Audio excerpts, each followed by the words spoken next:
पूज्याचे श्री आदि सागर जी महाराज की जय। परम पूज्याचे श्री महावीर महाराज की जय। परम पूज्याचे श्री विमल सागर महाराज की जय। परम पूज्याचे श्री तप सम्राट सन्मति सागर महाराज की जय। परम पूज्याचे गुरु सुंदर सागर महाराज की जय। अहिंसा में विश्व धर्म की हिंदवाणी माता की जय। परम पूज्याचे माता की जय। राधा संघ की जय। हम सब यहाँ रत्न करण शाखाचार्य का स्वाध्याय करेंगे। वह ग्रंथ जो हम सब के लिए चारित्र का उपदेश देने वाला है। आचार्य श्री समंतभद्र स्वामी सरल शब्दों में जीववाणी को प्रस्तुत कर रहे हैं। एक शिष्य अपने गुरु से धर्म का स्वरूप समझना चाहता है तो वह प्रश्नों के माध्यम से समाधान प्राप्त करता है। ऐसे ही कोई शिष्य गुरु के चरणों में आया और उसने पूछा था, धर्म क्या है? धर्म का स्वरूप आचार्य परमेष्ठी ने बतलाया है कि सम्यक दर्शन, ज्ञान और चारित्र धर्म है। इसी को धर्मेश्वर ने धर्म कहा है। उसके बाद उसने प्रश्न किया, सम्यक दर्शन क्या है? तो इसका उत्तर आचार्य परमेष्ठी ने दिया। अब इसमें भी पुनः प्रश्न हो जाता है। वह कहता है कि आपने कहा है श्रद्धाना परमार्थाना माप्तागम तपोव्रता, तो यह आप्त क्या है? आप्त शब्द का क्या अर्थ है? इस शब्द को आपने यहाँ पर क्यों लिखा? पिछले से इसमें देखिए कॉन्सन जो संबंध बना करके चलना है। कोई भी ग्रंथ होता है पिछले से पूर्व से संबंधित होता है। पूर्व और अपर, आगे की गाथाओं का पिछली गाथाओं के साथ संबंध होता है। आप कोई भी ग्रंथ पढ़िए तो आद्योपांत पढ़िए, शुरू से लेकर के लास्ट तक पढ़ेंगे, तब आप उसके रहस्य को ग्रहण कर पाएंगे। यदि आप एक गाथा को लेकर के पढ़ लिया और कुछ गाथाओं पर भी प्रवचन करने लगे अलग से, तो आप ग्रंथ का जो रहस्य है उस तक कभी भी पहुंच नहीं पाएंगे। इसीलिए कभी भी कोई भी स्वाध्याय करें तो ग्रंथ को शुरू से लेकर लास्ट तक पढ़ें। पढ़ने के बाद भी लिंक बैठा है। कई बार हम शुरू का पढ़ते हैं और बीच में पढ़ा भूल गए आगे का। अब आप ग्रंथ में कभी भी पारगामी नहीं बन सकते। इसीलिए लिंक लेकर के चल रहे हम, पिछला सारा लिंक और पिछला जितना भी हम बता रहे हैं आप उसको रिवाइज कीजिए। भले ही प्रवचन दोबारा सुनिए या फिर किताब में पढ़ते रहिए, जब तक रिवाइज नहीं होगा। आप यदि इसमें पिछला भूल गए तो आगे का कुछ भी समझ में नहीं आए। इस श्लोक में पिछले से लिंक बैठा हुआ है। पिछले से लिंक लेकर के आगे धीरे धीरे अपन चलते हैं। और सभी ग्रंथ जितने भी आगम के ग्रंथ हैं उनमें पीछे से लिंक बैठा करके ही आगे गाथाएं दी गई हैं। इसलिए कोई भी ग्रंथ का स्वाध्याय करें, यह हमेशा ध्यान रखें कि ग्रंथ को शुरू से लेकर लास्ट तक पढ़ें और हर कारिका, पिछली कारिका का रोज रिवाइज करते रहें, तब जाकर के आपको आगे का समझ में आएगा। अब यहाँ पर अब तक यह समझ लिया धर्म क्या है। हम धर्म को कहेंगे ऐसी प्रतिज्ञा की, और उसके आगे क्या समझा है, सम्यक दर्शन किसे कहते हैं। अब क्या समझना है? अब यह समझना है कि सच्चे देव कैसे होते हैं, आप्त किसे कहते हैं। तो आप्त की परिभाषा 5वें नंबर के श्लोक में आचार्य परमेष्ठी बता रहे हैं। निकाल लीजिए पेपर। आप्तेनो छिन्न दोषेण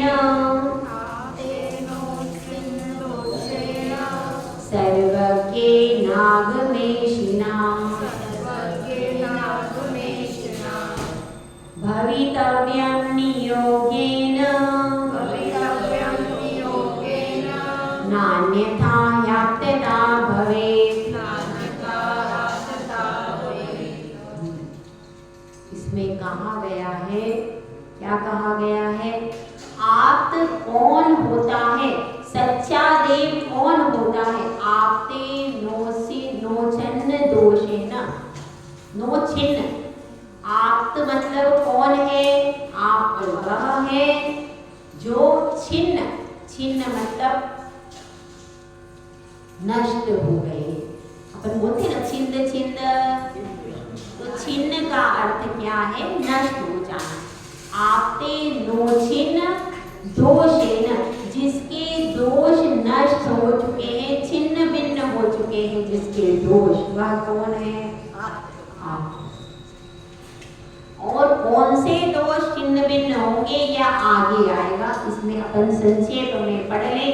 जो समस्त दोषों से रहित, एक भी दोष जिसके पास में नहीं है। हम भक्तामर में पढ़ते हैं, कौन से पढ़ते हैं? एक श्लोक है, किसी को याद है? दोषे रूपात विविधाश्रय जात गर्वे स्वप्नांतरे न कदाचित् दभिष्टि दोषे। दोषों ने कभी भी आपकी तरफ देखने का भी साहस नहीं किया। क्या कहा है इसमें? दोषे रूपात विविधाश्रय जात गर्वे, वे तो गर्व से रहित होकर घमंड में आकर के आपकी तरफ कभी भी नहीं आए। एक भी मतलब इसका क्या है? एक भी दोष भगवान में नहीं है। हम तो दोष से भरे हुए हैं कि नहीं? हम में तो दोष ही दोष है, लेकिन भगवान एकमात्र ऐसे हैं जिनमें कोई भी दोष नहीं। सबसे बड़ा दोष कौन सा होता है? बताइए। नहीं, हाँ क्या? मिथ्यात्व। और बताइए। राग द्वेष, बिल्कुल सही आंसर है। सबसे बड़ा दोष है राग और द्वेष। राग में मिथ्यात्व इंक्लूड हो गया,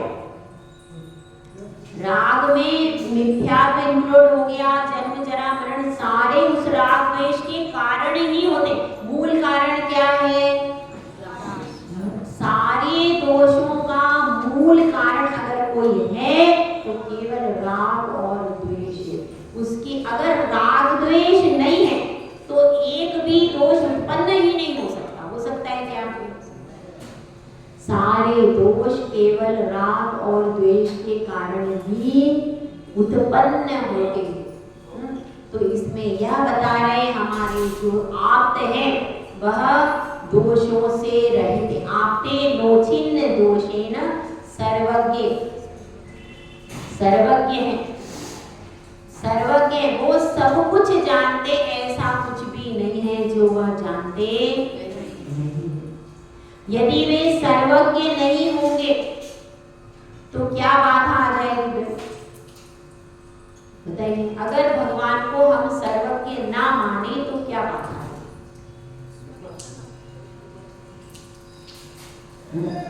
संसारी हो जाएंगे। संसारी हो जाएंगे। मिथ्या दृष्टि हो जाएंगे। अच्छा, और कुछ? और कुछ? यदि हम भगवान को सर्वज्ञ नहीं मानेंगे तो फिर जिनवाणी पर से श्रद्धा उठ जाएगी कि भगवान कुछ जानते कुछ नहीं जानते, तो उनके ऊपर विश्वास कैसे होगा? सर्वज्ञता ही हमारी श्रद्धा का आधार है कि नहीं? है। सर्वज्ञता के कारण ही श्रद्धा बनती। यदि सर्वज्ञता नहीं हो तो श्रद्धा नहीं बन सकती। आज हम भगवान पर श्रद्धा करते कि भगवान ने जो कुछ कहा है वह सत्य क्यों है? क्योंकि भगवान 6 द्रव्यों की 3 काल की समस्त पर्यायों को युगपद जानते हैं, इसलिए वो श्रद्धा का केंद्र है। यदि भगवान कुछ ना जाने तो क्या श्रद्धा करते हैं क्या उस पर? जो टीचर हमें पढ़ा रहा है यदि उसे विषय का ज्ञान नहीं है तो क्या आप उससे पढ़ना पसंद करोगे? नहीं करोगे। जिस मेडिकल कॉलेज में आप जा रहे हो उस मेडिकल कॉलेज में जो डॉक्टरों को पढ़ा रहा है उसको डॉक्टरी का ज्ञान नहीं है, क्या उस कॉलेज में कोई एडमिशन लेगा? यह जब प्रमाणित हो जाता है कि जो विषय है उसका संपूर्ण ज्ञान इस टीचर को है, तब जाकर के कहीं हम उस पर विश्वास करके पढ़ते। और तब भी पहले पूछ लेते हैं कि इस स्कूल या कॉलेज में जो पढ़ा रहा है वह उस विषय का ज्ञानी है कि नहीं। यदि वहां पर पढ़ाई अच्छी नहीं होती तो बच्चों के एडमिशन बंद हो जाते। कोई भी अपने बच्चे को एडमिशन नहीं देना चाहता है। आज सरकारी स्कूलों में जैन समाज के कितने बच्चे पढ़ते हैं? कितने पढ़ते हैं? एक भी नहीं पढ़ता। क्यों? क्योंकि वहां पर पढ़ाई जो करा रहे हैं वो तो अच्छे हैं, लेकिन वहां पर क्या हो जाता है, पढ़ाते नहीं है। एक्सपर्ट तो हैं वहां पर भी, पढ़ाने वाले तो अच्छे हैं, लेकिन वो बच्चों को पढ़ाते, वहां पर क्लासेस व्यवस्थित नहीं लगती है।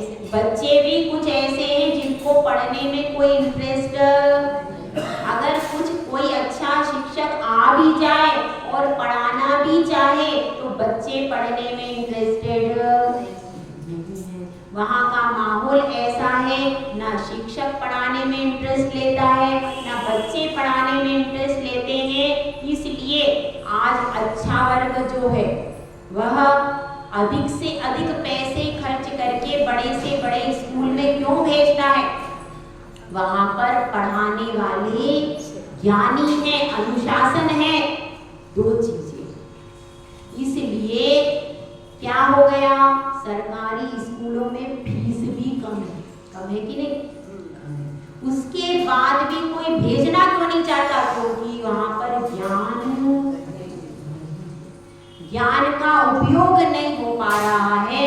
इसलिए तो जहां पर ज्ञानी और विश्वसनीय व्यक्ति हमारे सामने होता है वहीं पर हम बैठना पसंद करते हैं। यहाँ पर भी जैसे आप किसी महाराज के पास भी जाते हो, यदि आप प्रवचन कब सुनोगे? जब उनको थोड़ा बहुत ज्ञान हो। यदि उनकी भाषा शैली, उनकी प्रवचन शैली बहुत कठिन है तब भी आप नहीं जा पाओगे, और बहुत ज्यादा सरल है तब भी नहीं जा पाओगे। जो आप ग्रहण करना चाहते हो उसके योग्य जब शैली होती है तभी आप वहां पर जाकर के कुछ सुनना पसंद करते हैं। मतलब सामने वाला दे रहा है यह भी पर्याप्त नहीं है, लेने वाला भी उसको ग्रहण कर पा रहा है कि नहीं कर पा रहा, यह भी महत्वपूर्ण है कि नहीं? गुरु का ही अच्छा होना काफी नहीं, शिष्य का भी उस योग्य ग्रहण करने की पात्रता होना जरूरी है। जैसे कि शेरनी का दूध होता है, कहते हैं वो स्वर्ण के पात्र में ही ठहरता है, दूसरे पात्र में वह खराब हो जाता है। तो दोनों तरफ से भले ही शिष्य कम हो, लेकिन शिष्य यदि योग्य है तो एक शिष्य भी गुरु का नाम पूरे संसार में कर सकता है। कब? जब वह एक शिष्य योग्य है, और 100 शिष्य हैं और योग्य नहीं है तो वो 100 शिष्य भी गुरु की पताका को फहराने में समर्थ नहीं। तो अपनी बात सर्वज्ञता की चल रही, हमारे लिए भगवान श्रद्धा का आधार है। क्यों?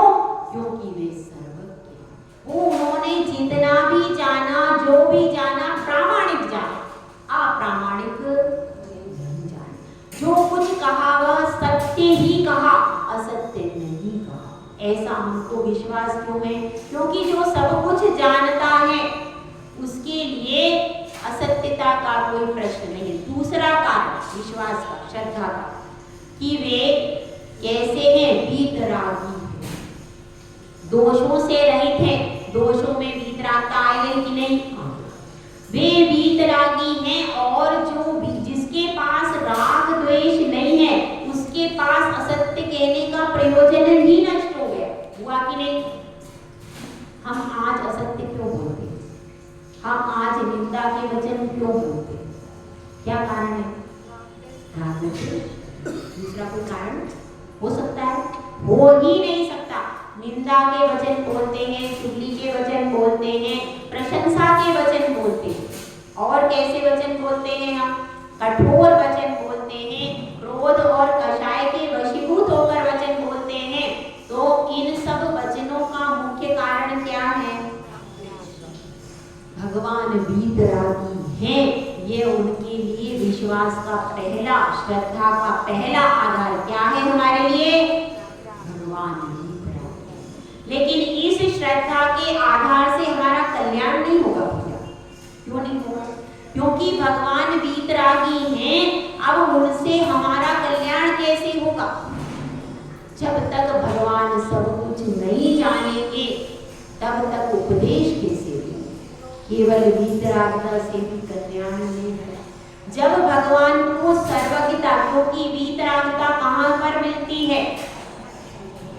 10वें गुण स्थान के अंत में वीतरागता प्रकट हो जाती है। राग द्वेष नष्ट हो जाता है, मोही कर्म का क्षय हो जाता है। तो फिर बचा क्या? अभी सर्वज्ञता बाकी है, जो कि सर्वज्ञता कहाँ से प्रारंभ होती है? 13वें गुण स्थान से सर्वज्ञता प्रारंभ। 13वें गुण स्थान में जब तक ज्ञानावरण कर्म का क्षय नहीं कर लेंगे भगवान, तब तक सर्वज्ञ नहीं। सर्वज्ञता के लिए आवश्यक है केवल ज्ञानावरण कर्म को समूल नष्ट करना परम आवश्यक। इसलिए भगवान पहले वीतरागी हो गए। वीतरागी हो गए, श्रद्धा तो हो गई कि भगवान में राग द्वेष नहीं है, परंतु जब तक सर्वज्ञता नहीं आती, जब तक केवल ज्ञान नहीं आता, तब तक वे हमारे काम के नहीं। मतलब उनको वो सब कुछ जानेंगे, सब कुछ जानने के बाद भी क्या वह हमारे लिए उपयोगी हुए? परंतु फिर भी इनके 2 गुण कंपलसरी। भगवान बनने के लिए 3 गुण कंपलसरी नहीं है, अनंत बनने के लिए 3 गुण कंपलसरी नहीं है, केवल 2 गुण कंपलसरी। कितने कंपलसरी? कौन कौन से? वीतरागता और सर्वज्ञता। क्योंकि देखिए मूक केवली भी होते हैं, ऐसे भी केवली होते हैं जिनको उपसर्ग हुआ, केवल ज्ञान हुआ और तुरंत मोक्ष चले गए। हैं कि नहीं ऐसे केवली? ऐसे केवली हैं। और ऐसे भी केवली हैं जो कि जिन्होंने कभी दिव्य ध्वनि नहीं सुनी, पर वो अनंत है कि नहीं? उपसर्गकृत केवली हैं, अंतःकृत केवली। अंतःकृत केवली मतलब जिन्होंने अंतर्मूर्त में ही केवल ज्ञान प्राप्त कर लिया, मोक्ष प्राप्त कर लिया, ऐसे भी केवली होते। तो ऐसे केवली जो हैं जिन्होंने अंतर्मूर्त में केवल ज्ञान प्राप्त कर लिया, अंतर्मूर्त में मोक्ष प्राप्त कर लिया, ऐसे जो हैं तो वो केवली भी हैं जिनकी दिव्य ध्वनि नहीं खिली, फिर भी वो अरहंत तो है। तो अरहंत अवस्था के लिए क्या कंपलसरी है? 2 चीजें, वीतरागता और सर्वज्ञता। 2 चीजें कंपलसरी हैं। लेकिन तीर्थंकर के लिए वीतरागता, सर्वज्ञता और हितोपदेश। जितने भी तीर्थंकर होते हैं वे तो धर्म तीर्थ का प्रवर्तन करने वाले हैं, तो उनके लिए हित का उपदेश देना अनिवार्य है। वे हित का उपदेश देंगे। लेकिन बाकी के जो अरहंत हैं उनके लिए हित का उपदेश देना कंपलसरी नहीं है। अरहंत पदवी तो प्राप्त हो जाती है, लेकिन उसके बाद तीसरी चीज भी बताई है, सर्वज्ञ आगमेशिना। आगमेशिना भी लिखा है ना? आगमेशिना का अर्थ क्या है? आगम का उपदेश देते हैं, भव्य जीवों को हित का उपदेश देते हैं। क्या? अपने बच्चे को नहीं कहते, इनका उपदेश नहीं देते? देखो देखो, स्कूल में जाना, पढ़ाई करना, मंदिर में जाना, इस तरह से आप उपदेश तो देते हो। कभी कभी धर्म का भी उपदेश उसको देते हो, भक्तामर भी सिखाते हो, नमोकार मंत्र भी सिखाते हो। यह सब आप सिखाते हो कि नहीं? सिखाते हो आप। यह सब चीजें आप उसको सिखाते हो, लेकिन इसके बाद भी आप मोक्ष मार्ग का उसको हर समय उपदेश नहीं देते हो क्या? आप उसको संसार की भी बातें सिखाते हो कि नहीं? आप स्कूल में पढ़ने के लिए जाता है, वहाँ कौन सा उसका मोक्ष मार्ग सिद्ध हो रहा है? नहीं हो रहा। पैसे कमाने की विद्या भी आप लोग ही सिखाते हो। स्कूल में पढ़ता है, जॉब पर भी जाता है, बच्चों में कैसे बैठना है ये भी आप सिखाते हो, स्कूल में कैसे बैठना है